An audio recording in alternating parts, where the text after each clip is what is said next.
Kita semua familiar dengan Bandara Soekarno-Hatta, tapi mungkin kita lebih mengenal nama depannya saja atau bahkan menganggapnya itu hanya satu nama dan melupakan sosok di belakangnya.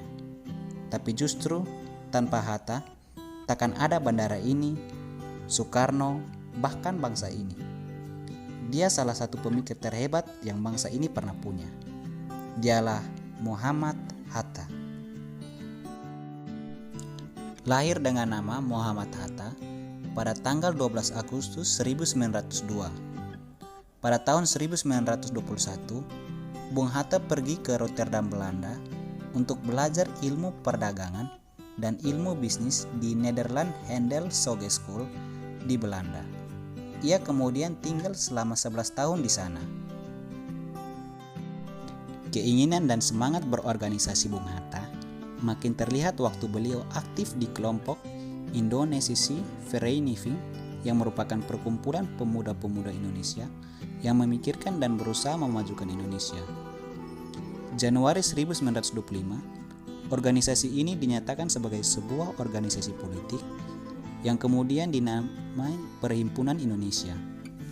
Keterlibatan Bung Hatta dalam berorganisasi dan partai politik bukan hanya di luar negeri, tapi sekembalinya dari Belanda, beliau juga aktif di PNI atau Partai Nasional Indonesia yang didirikan oleh Soekarno pada tahun 1927. Dalam organisasi PNI, Bung Hatta menitik beratkan kegiatannya dalam pendidikan. Beliau selain menandatangani naskah proklamasi, beliau juga mendampingi Bung Karno memproklamasikan kemerdekaan. Proklamasi kami, bangsa Indonesia. Bung Hatta adalah sosok yang patut diteladani sikap dan perilaku kesehariannya, baik kata dan perbuatan selaras dengan ucapannya. Teladan berbangsa dan bernegara, taat beribadah, demokratis, pandai berorganisasi, penuh etika, ilmuwan, ahli ekonomi, bapak koperasi, tertib, disiplin, rapi, bersahaja, jujur, cerdas, tenang, konsekuen, dan santun.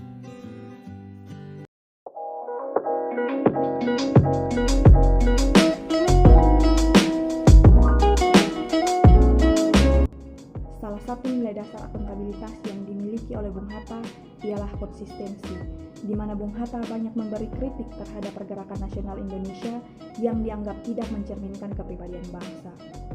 Bung Hatta pernah mengkritik Soekarno karena dianggap tidak konsisten dalam menjalankan tuntutan non-kooperasi dengan Belanda.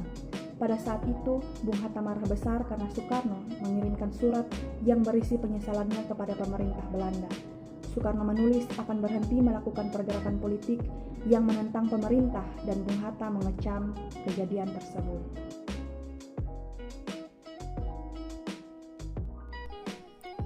Berbicara tentang nasionalisme dalam diri Bung Hatta, saya teringat tentang salah satu kutipan beliau yang berbunyi, "Hanya ada satu negara yang pantas menjadi negaraku.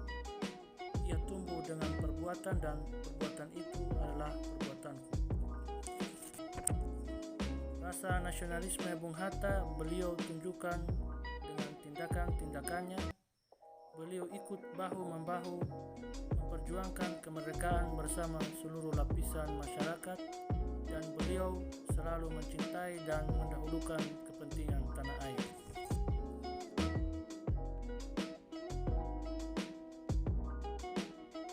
Bung Hatta dikenal sebagai sosok yang tidak mau memanfaatkan jabatan. Sewaktu masih hidup, Bung Hatta sangat menginginkan sepatu merek ternama. Ia mengumpulkan uang agar bisa membelinya.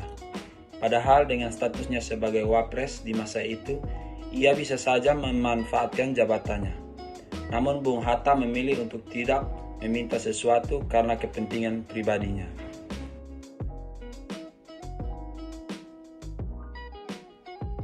Bung Hatta bertekad untuk menunda memikirkan kehidupan pribadinya sebelum Indonesia merdeka. Dalam hal ini, komitmen perjuangan itu ia buktikan dengan baru menikah setelah Indonesia merdeka, yaitu tanggal 17 Agustus tahun 1945. Inilah bentuk komitmen mutu dari seorang pejuang bangsa.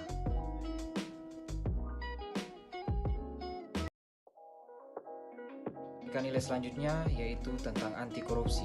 Di sini dalam kutipannya, Bung Hatta menjelaskan bahwa saya tidak memberi angin kepada koruptor. Korupsi memang masih ada dan harus segera diberantas. Siapapun dan tidak pandang bulu. Bung Hatta juga dalam kutipannya menjelaskan bahwa itu merupakan uang milik rakyat, bukan milik saya. Beliau adalah sosok yang patut kita teladani. Semoga kita dapat meneruskan perjuangan beliau dan meneladani nilai-nilai aneka yang telah beliau terapkan.